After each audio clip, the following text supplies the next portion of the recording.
Hello, everyone. Thank you for tuning in to another Looped In with Maritza. My name is Maritza Gertie, National Parents Union Deputy Director of Parent Voice and Outreach. I hope everyone has had a good week so far and that you're doing good things. Now, as I always start my show, I always give out some information. If you're interested in becoming a member of the National Parents Union, you just need to go on to www.nationalparentsunion.org. On there is an individual and organizational Google form that would be filled out.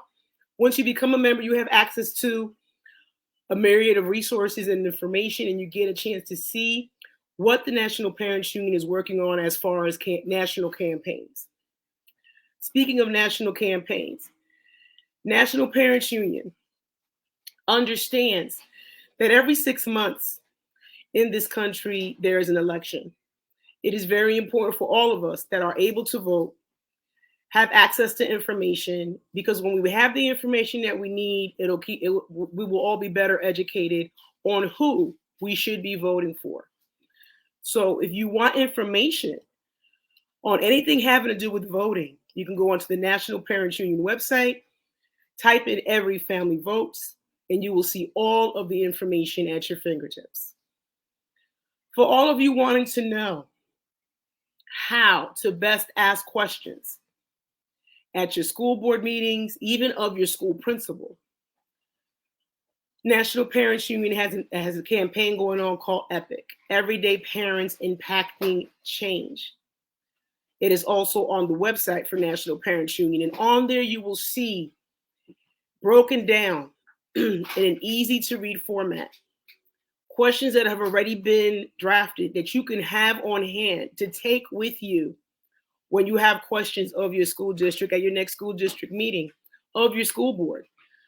When you want to know what's going on with the American Rescue Plan money that has been given out by the federal government, please remember that it's a $122 billion, and a large portion of that has been spread out to all the school districts across the country, and it's supposed to be used to improve upon any area that may have suffered during this pandemic that we're still living in right now.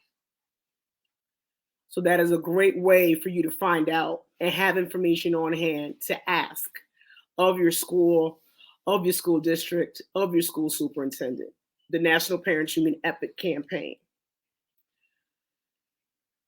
I want everyone to know that every third Tuesday of the month, National Parents Union sponsors the Parent Policy Hour, where we cover important policy issues, as well as in the second hour, we have an attorney live that can answer questions from parents pertaining to educational rights and laws. So don't forget, every third Tuesday, tune into the National Parents Union Facebook page from 6 p.m. to 8 p.m. EST, Eastern Standard Time. National Parents Union wants you to understand that we are in full support of the Crown Act, creating a respectful and open world for natural hair. You have an opportunity to send a letter to your U.S. state senator. Go onto the National Parents Union website, look up Crown Act, and on there is a form that you can fill out, a letter that's already been drafted, and all it will just need is your personal information to be sent on your behalf, letting your state senator know why they should make sure that the Crown Act becomes something that is covered federally across the country. And this is because not every state already has an existing Crown Act as far as their state laws. So now it is time for me to bring on my guest that I'm very excited that she has given us of some of her time to be with us today. Hello. Hey, Maritza. Welcome. Please introduce yourself for those that do not know you. I am Sherri Lucas-Hall. I'm an educator of 17 years now, and I own a small tutoring business designed to teach tutoring services. I'm letters trained, and I just want to make sure that our kids can read. I think in my training, I've found out that 95% of our students can learn to read, and at this point, that's not where we are. We're in low levels of 40 and 60% of kids reading. Excuse me. If 60, maybe 50%. Oh my gosh. Yeah, it's low. So let's talk about this. What Yes. is the science of reading? The science of reading is a body of work and research and science that is over 50 years old at this point. And it tells us how the brain operates, how the brain processes language, and the kind of instruction needed for students in order to be successful at reading. There are quite a few groups that have actually explained it. There's one website called whatisthescienceofreading.org. And it explicitly tells you exactly what the science of reading is and why we need to understand it. Wow. In particular, teachers need to understand it. Because if we're going to effectively teach reading, then we need to understand how the brain processes language so that we can teach almost every kid to read. That is scienceofreading.org. What is the science of reading.org? Mm-hmm. It's a question. What is the science of reading.org? You don't even need the question mark.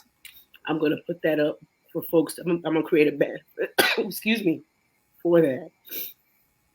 What can parents do to help our children be more literate? There are a lot of parents that are struggling to read themselves. And in a space where you have parents already struggling to read, a lot of times they either don't have the time to read to their kids because they're just trying to make it, or it's uncomfortable to read to their kids because the reality is they don't read well. There's a program out called the Reading Buddies. It's on the Reading League, and I don't know how to find it. All I can say is probably do a search for the Reading League. They pulled out a program called the Reading Buddies. And it's for, I know it's for early readers, early learning, like K through probably second grade, maybe. That may be the group that it's designed for. And then there's another website called Reading Rockets, where parents can get resources to help their kids learn to read. The foundation of learning to read, bottom line, is letters and letter sounds.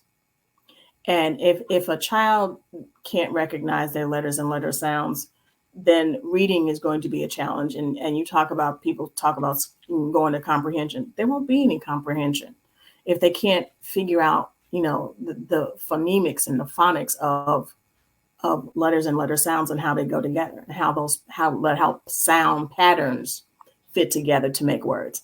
There won't be any reading. So there's a foundation that a lot of kids don't know. A lot of teachers don't know. You have to start with the sounds the letters make. That's the first thing you have to teach. That's your foundational instruction. And as a person who had a master's degree to teach, that wasn't something that was stress to me when I was going through my master's. That was never a stress. We talked about theory. We talked about, creating an environment where kids love books and where, the flowery, the flower child of, putting books in their spaces and surrounding them with books and reading to them. I don't care how many times you read to a child that doesn't have a foundation of sounds. They won't pick up. It's not by osmosis that they're going to pick up reading. Reading is not natural. We learn to speak naturally. Any child will come out, and unless the child is deaf, okay, they will probably learn to speak just by being around their parents. You see a baby that babbles. They do that because they watched us talk. Okay. Yes. Reading is not natural, and neither is writing. It requires explicit instruction on the foundations of reading in order for a child to learn to read. You can read to a child all day long and they won't pick up reading because that's not how it works. So I'm telling my age here, but I don't care. I'm 51. So, and English was not my first language. Mm-hmm. I had to learn English, right, and therefore learn how to read English. Mm-hmm. So my mom, my parents decided that they did not want me exposed to English until I started school. Mm-hmm. Excuse me. So my sister, who was 2 years older than me, when I was 5 and she was 7, she was already in school. Mm-hmm. But she wasn't allowed to speak English at home either. Okay. You know, my dad was like, when you come in the house, everybody has to speak Spanish. Mm-hmm. So my earliest memories with him were of me sitting with him as he read the newspaper. In Spanish. In Spanish. Mm-hmm.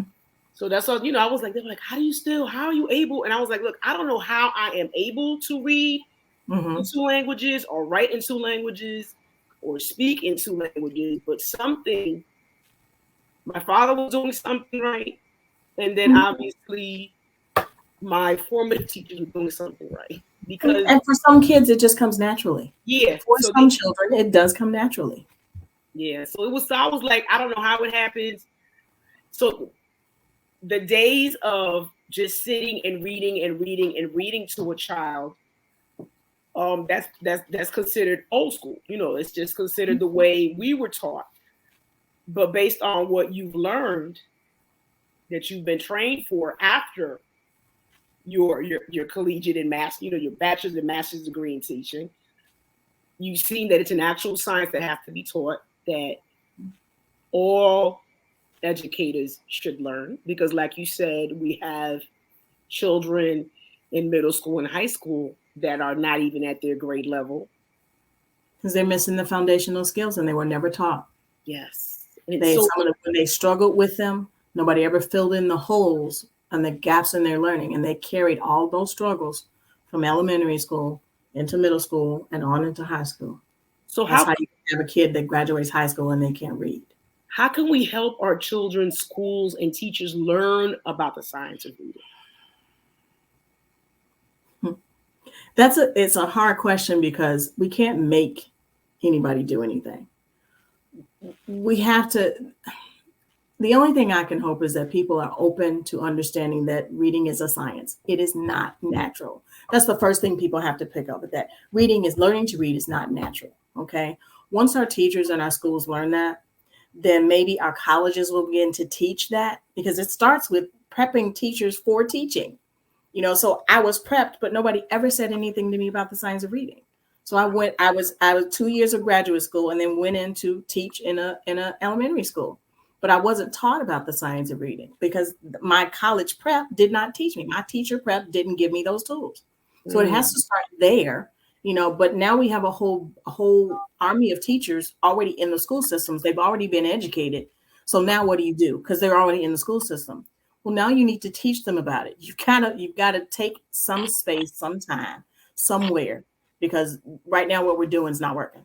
Yeah. We know it's not working. So you're going to have to take some space and time to teach these teachers that are already on the battlefield. And I say it's a battlefield. It is a battlefield. You've got to prepare them and arm them to understand what the science of reading is and how to effectively teach children to read. You've got to go in and you've got to retrain.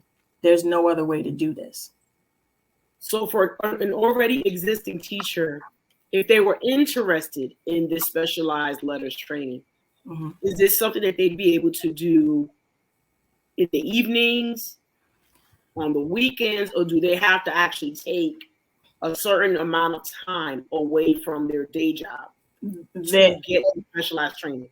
Right now, I know that letters is going through districts. Okay. It's language essentials for teachers of reading and spelling. Okay, language essentials for teachers of reading. Yeah, okay, that's what the abbreviation's for. Letters, language essentials for teachers of reading and spelling. Okay, and for most right now, they're not doing individual trainings. You have to go through your school district. Your school district will, hopefully pick up letters and train their teachers. It's going to have to be some kind of cohort where their teachers are trained either after school. I don't know how they're working, and I can't tell you that I don't know. When I took my training, I had a small business, tutoring business, and I was at home taking the training. And I, did it in a year. I think it takes 2 years. Okay. There are 2 volumes to the training, and I believe that they're working in cohorts where they put teachers in small groups and they complete it together. I was talking to a gentleman that I met who works for Fulton County, and the way they're doing it is, like I said, they have small groups of teachers that they're working together, and they're working through units. And then there's an online portion that you have to take. And, I believe that they're also sending people to support those teachers, people that are facilitators to support those teachers in the training. But at this point, there's that training, there's letters training. Okay. But there are other ways for teachers to get it if they don't want to wait for their district. Cox Campus, it's coxcampus.org, I believe. They have a website where you can go on and take trainings. And I'm almost positive Cox Campus is free. It's through the Rollins Language and Literacy Center, I think is what it's called. And they offer online training through Cox Campus, where you can go online and check out their, they have a whole series of courses that you can take to at least begin to understand what the science of reading is. Wow. I know that there's a couple of places. There's Reed Charitable Foundation. They're actually trying to get teachers trained. Boom Philanthropy is another one. And then there's Nahhouse Education Center. That's in Texas. But I don't know how they're doing it. And they're probably doing something online. That's my guess. But, there are places where you can get training in the science of reading. Letters was just my way. Okay. Yes. Letters was what I found. Yes. And it helped me tremendously. It changed everything about what I thought about teaching reading. It changed everything about what I do in terms of teaching reading. It's effective, and I don't know what else to say other than it works. It changes your mindset and your understanding about how the brain processes language and what we have to do to teach children to read. So those school districts that still haven't adopted this new training to help, what should schools and or school districts focus on to help with literacy if they're still not on board with the science? If they haven't officially done any letters training and again, you've got individual teachers, of course, because right now, a lot of people are just doing the whole Lucy Calkins and balanced literacy. That's what we're doing. It ain't working. We know it's not working. So, you need to look into the science of reading. You really just need to start doing your homework. The International Dyslexia Association talks about it. Who else? There's a couple. Florida Center for Reading Research. They have a wealth of information. That's the one I found before I found letters, before I found anybody. I learned about the Florida Center for Reading Research, and I read work by Emily Hanford. She did some research on reading and why our kids were having trouble reading. And that's where I started. I read Emily Hanford's work, and then I found the Florida Center for Reading Research. And that was all I had at first.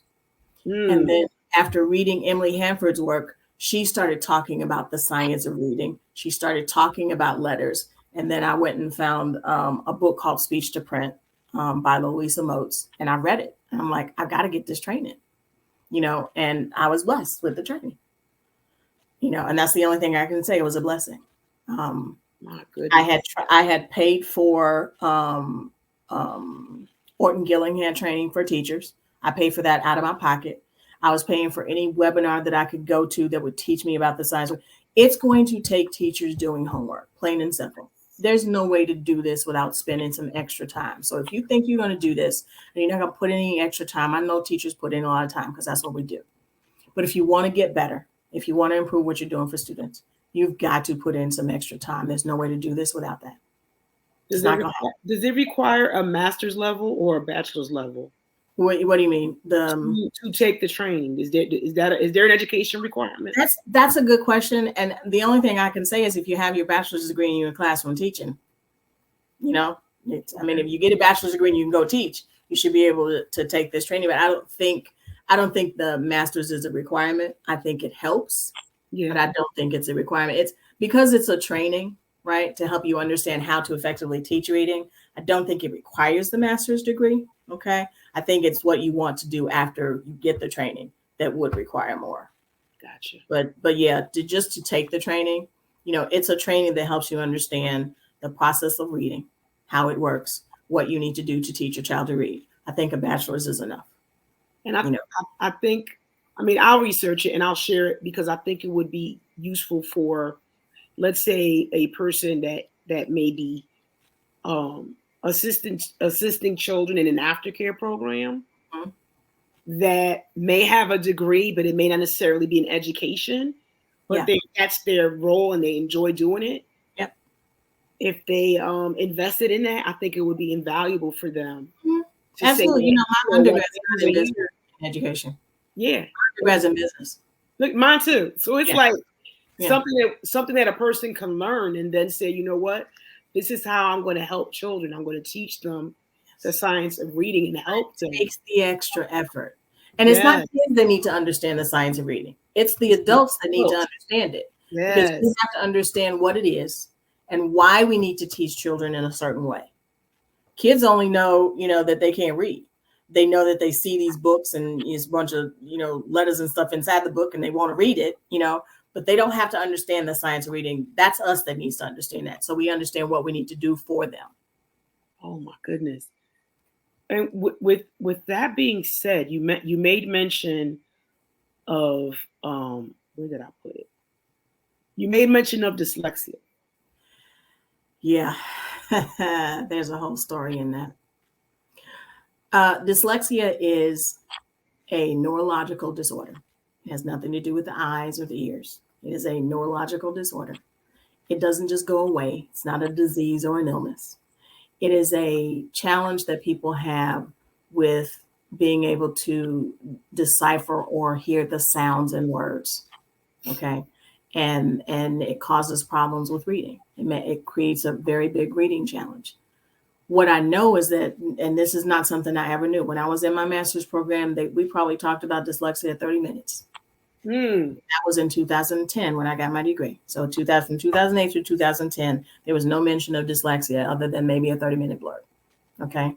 So I come out and I go to teach, and I'm seeing all these children that are really having a hard time learning their letter sounds. They're having a hard time learning their letters. And they're having a hard time putting letters together to make words. And I don't know, anything about dyslexia, and go through 10 years of teaching. And I know that something's wrong. I know that I'm missing something. I find out after I lose my teaching job. I found a group called Decoding Dyslexia, and there's probably one in every state. It's called Decoding Dyslexia. Went to my first meeting in January of 2019 and read a book called Uncovering Dyslexia. Jeez, I can't remember, but Sally Shaywitz is the author. But anyway, the group told me, that dyslexia is a challenge that a lot of kids have that is undiagnosed. And it's neurological. It's also inherited. It's hereditary. So if parents, grandparents, uncles, people down the line had it, somebody else coming this way is going to have it, right? And if all of those people were never diagnosed, then you've got this child who's not diagnosed because nobody, everybody has a reading. Everybody's got, oh, grandpa just didn't read well. Grandma just didn't read. Yeah. And then their sons and daughters, they just didn't read well. No, it's more than that. And dyslexia seems to not have color. Our kids have dyslexia. Our kids are diagnosed with ADHD, ADD, those kind of things. They're diagnosed with behavior challenges, but they're never diagnosed rarely with dyslexia. And what I found was there is a core morbidity between ADHD and dyslexia. A lot of times when a kid has ADHD, they've also got dyslexia. When they've got ADD, they've also got dyslexia. So what that wasn't taught to me in my graduate program. I didn't learn that until I read Sally Shaywitz's book about dyslexia. I cried through the entire book because I realized that there were some kids that I had been teaching who more than likely had dyslexia. I remember parents telling me that I had trouble reading. I didn't know what dyslexia was, so I didn't recognize that as a clue or a hint that this child could have dyslexia. Okay. And so, I was, just moving kids along, but dyslexia is a real thing. It has color, and we need to recognize that it has color and stop labeling our kids as just ADHD and ADD and just bad. Because and it's something that doesn't go away. It never goes away. But a teacher that is trained to understand the science of reading and how the brain processes language can teach a child to read. Okay, the dyslexia will never go away, but that child will learn how to manipulate the sounds in words, how to, hear the sounds in words, how to spell, how to read. That, dyslexia and dysgraphia are common. The inability to write, to pull what you hear in your head, the sounds but you can't write them down. Yeah. That's dysgraphia. International Dyslexia Association explains both of those very well. And I use that as a resource often because I know that a lot of people have the challenge, and you've got to understand it before you can do anything about it. So, and Dyslexia Alliance for Black Children and Black and Dyslexia Alliance for Black Children is a website. And Risha Conroy, I know, started that one. And then Black and Dyslexic was started by Winifred Winston. Those are both two Black women who, started organizations to help families with children that have dyslexia. And we need to recognize that it does have color. We're not seeing that right now, but it's got color. You see, these are things that a lot of folks, just like you said, a lot of our children that are diagnosed with these, with what they consider a disorder, the opposite, the ODD, the ADHD, the ADD, and the correlation with having trouble forming letters, like writing them down, maybe how to pronounce them correctly, how to read them correctly, not even hearing all the not hearing it, not being able to pronounce it. Mm-hmm. If more emphasis or attention, excuse me, was given, if families knew of this information earlier, they could have done something, but they still have time to do something. Yes, because the earlier you diagnose it, the earlier they can get help. Yes, even adults, that say, "Oh, well, I think that I'm illiterate." No, it may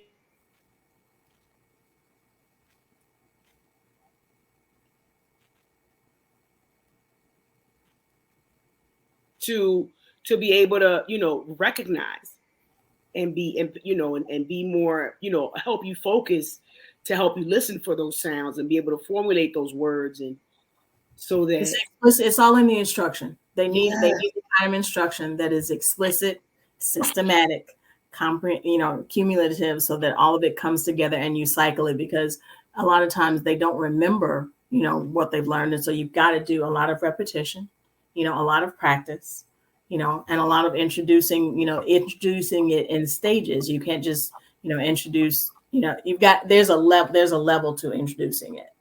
So you start with the sounds.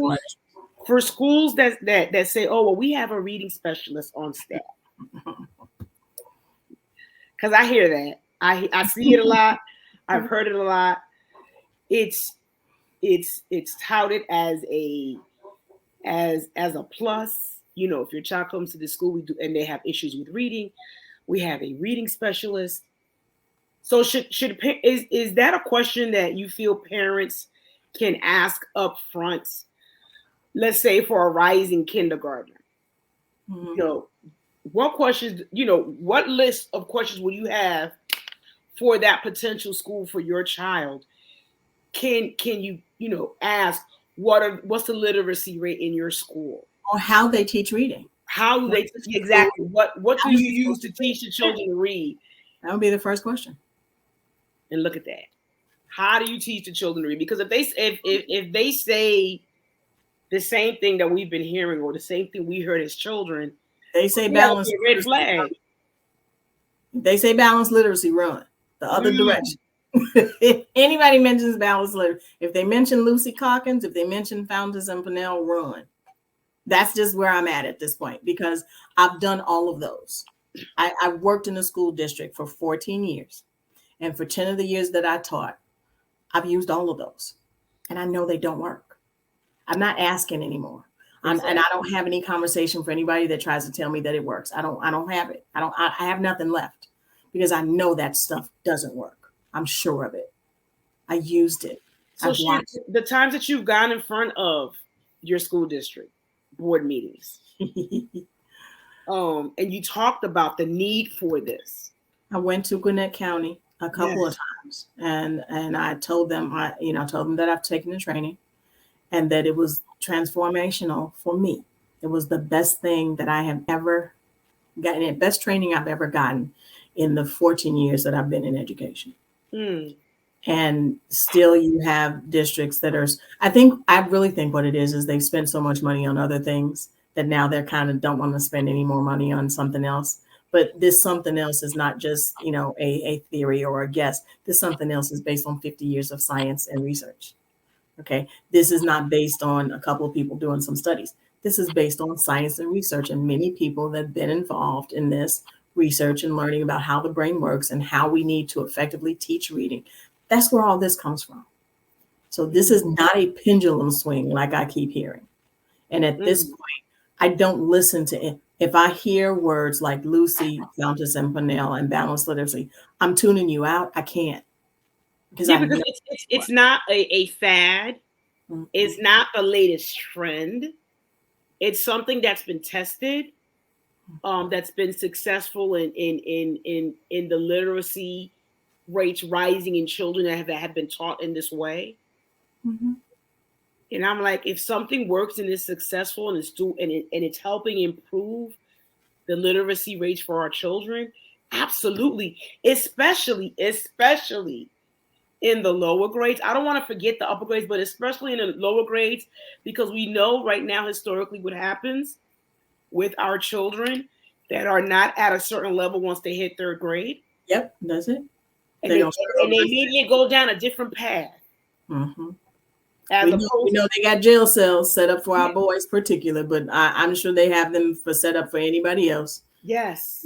In underserved communities. Yes. Communities where there's Black folks and Hispanic folks. And I don't know how many Asian folks are affected by this at all because I'm not Asian. But I know that in our communities, I know how hard it is when our children don't learn to read by third grade. They're waiting for our kids. They've told us that they've created jail cells for our children once they get past third grade and they can't read. So they're waiting for them. So why are we going to set them up to fail? Because that's what it's at this point for me. This should be a nationwide effort to get every teacher trained in the science of reading. That's where I'm at. A national push. There is no reason our U.S. Department of Education has not gotten involved in making sure that every teacher is trained in the science. It's up to you how you do it. I'm a letters fan. I'm not going to lie. I'm always going to push it because I know what it did for me. I know what it does for the kids that I've served. I know what it's done for the kids that I am serving. So you can't tell me that it don't work. So like I said, there should be a nationwide. Every state should have some kind of reading push for literacy to ensure that every teacher is trained in the science of reading. There is no other way. There's no other way because there are too many kids out there that are needing the help. We talk about middle and high schoolers, carrying they're talking about behaviors, right? In middle and high school. Really? These kids have been carrying struggles in reading since third grade. Yes. Second grade. They're mad. How are you expecting them to go into a middle and high school now and do work? You read to learn to read early and then you read to learn after, right? They never learned to read. So now you're thinking they're going to read to learn. Really? There is no comprehension if they can't read the content. That's true. How you think you're going to get them? You talking about everybody's focusing on comprehension. How? They can't read the words. They're not comprehending what they're reading. They don't have the foundations to do that. So now you got mad middle and high school kids, and now they big and stanky, and now you scared of them. Yes. Why? Fix their foundational issues, and you won't have to be scared of kids who are that's a defense mechanism. Yeah, it's out of frustration. Don't know. Yes. And their children, they don't have the reasoning that we have as adults. They don't have that. And so you've got a child who knows they can't do the work, just trying to keep you distracted because I can't do this. And so I'm going to do whatever I can to get your mind off the fact that you're asking me to do something I can't do. So I will act up, cut up, be a class clown, be the class bully. Whatever I got to do to keep up and to keep me from hurting. Yes. These kids are hurting. They don't want to be stigmatized. They don't want to be teased. And they don't want to be bullied. And they've been carrying this pain for a long time. What are we going to do? Come on. That's true. We're going to let them keep carrying that, right? And then when they graduate from high school, we wonder why they're getting in trouble. What did they have?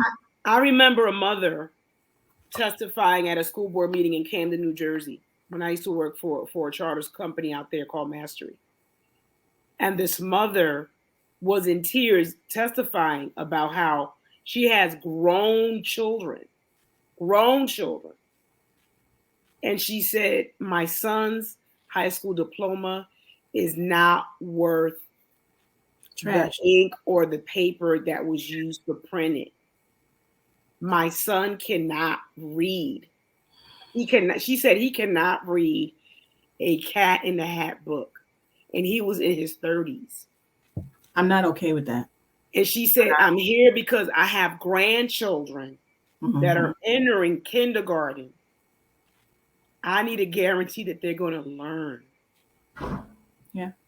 And as soon as that happened, excuse me, and that grandmother finished talking, I went over to her and I had a conversation with her. And I met her grandchildren. And I talked to her about the school that I was working for. I said, look, there are a lot of public schools. We are a brand new school here in the community. One of my sons graduated from the high school in Philadelphia under the same charter network.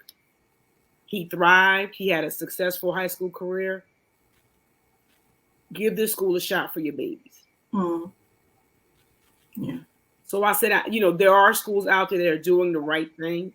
And the hope is that the right thing that happens with regards to literacy is people heed what you're stating with facts that are backed by science. If this was duplicated and replicated across the country and taught to our children, and I feel for at least a school year, maybe two, they'd be able to see when the following year's results, the previous year's results come from the standardized testing, that the literacy rates will rise. Yeah, I can't. I'm still reading stories about parents whose kids are in middle school diagnosed. I read a story about a mother whose daughter was diagnosed in first or second grade. She's in middle school now and still doesn't have help. And mom can't afford to pay for tutoring. She can't pay for somebody to tutor her daughter. So what happens? You just let her hang out there. She doesn't deserve to. It's a right. Literacy is a right. Every child has the right to learn how to read. But in order for that to happen, every teacher has to have the knowledge we need to effectively teach most children to read. 95% of kids can learn how to read. 95%. Wow. But we have to be equipped with the tools as educators to know how to teach reading. That's why I say we can't get beyond this being a nationwide issue. Has to be a nationwide push. And I honestly feel that it also has to require an openness on the part of our veteran teachers.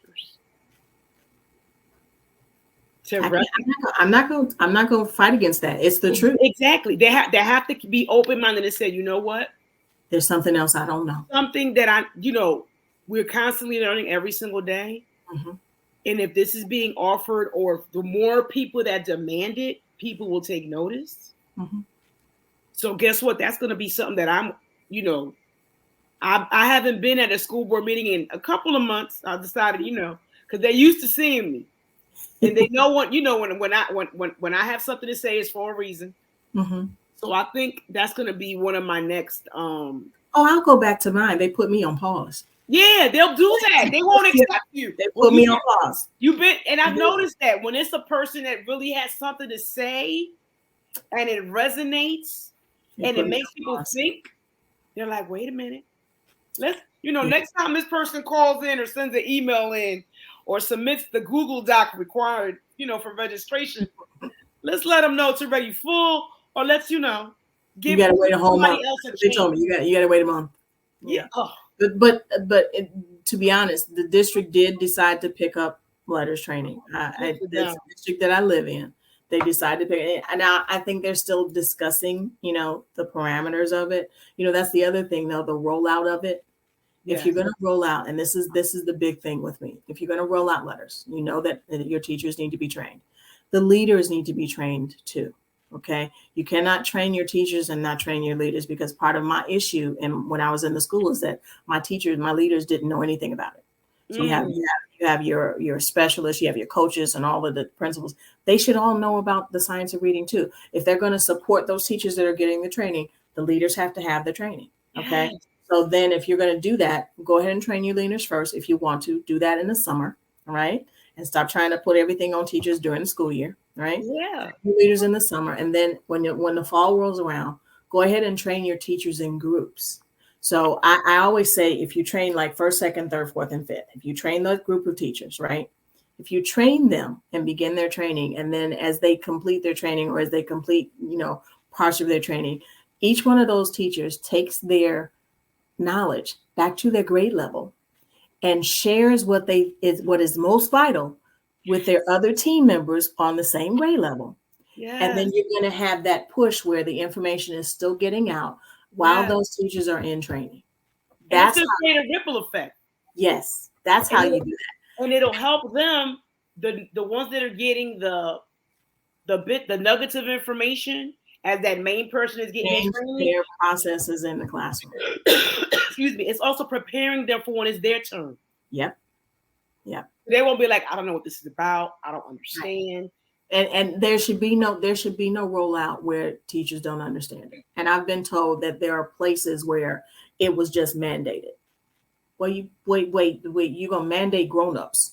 First off, I know how I work when it comes to you telling me what to do. I'm not very receptive to being told what to do when I know that I've been to school all this time for what I know. Now you're gonna come and tell me this is what you've got to do, really? If it ain't working in my classroom, I ain't doing it. So, and I know how it works. So you mandate it without telling them the why of your mandate. You are not going to get buy-in. You've got to make sure that teachers understand the why. Why do we need this? Why do I need to know this? Okay. You need to know this because there's a way that we teach reading that will help all of your children or most of your children learn to read. And what you're doing is not working. And if we do it this way, okay, and this is how the brain functions, and in order to support the brain functions, you got to do this, this, and this. Now you've explained to me why I need to make some changes, and it makes sense to me.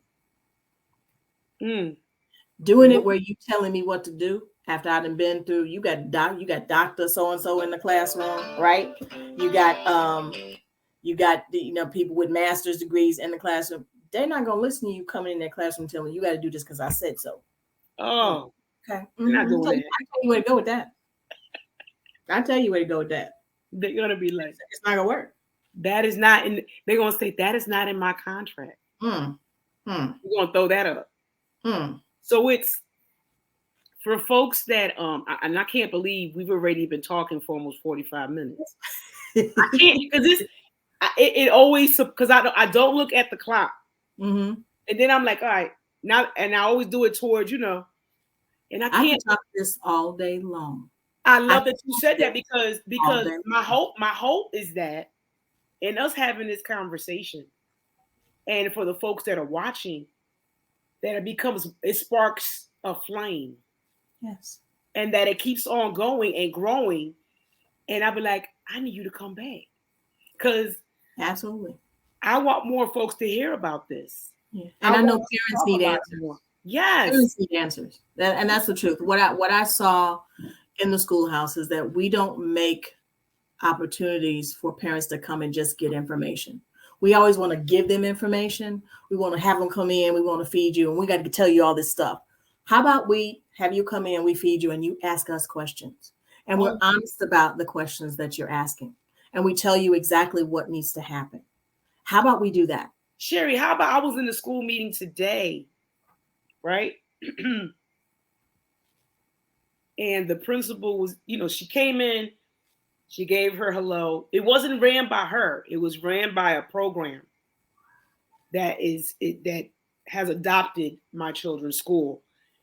And they give her, they gave her a few minutes to make some updates and announcements. And she says, that she was a little bit saddened that not more parents came. But another parent rose her hand and said, a lot of families don't feel welcome. And I attribute that to whatever traumas they experienced while they were in school. Absolutely. Absolutely, without question. And I guarantee you that a lot of that was probably how they didn't learn in school, and how they felt like they didn't have a good feeling. Right. Not everyone says I had a positive experience in school. Yes. I mean, I can say, honestly, all of my experiences were positive because I was fortunate enough to have the support of, some of the supports that a lot of people may not have, even though I came from a single parent household. But, excuse me, my mother only had a 4th grade education in her country, but she knew how important education was. So, and I've said this story before, she chose to put us in a private Catholic school because she felt that if I'm paying for the education, it'll be better. It'll be better, and my girls will learn. Right. And I don't think it should be that way. No. Because we know the society has set it up so that there are systems in place for a lot of us that are not going to be successful. Those systems have been in place for centuries. Yes. We know they exist. Yes. And so in knowing that they exist, that also it eliminates some opportunities for some of us just by the fact that the systems exist. Absolutely. And so we know that some people can't afford to pay for extra. That's what public school is for. Yes. We've got to set it up so that public school is a space where parents can feel free to come and ask whatever question they want, whatever question they have.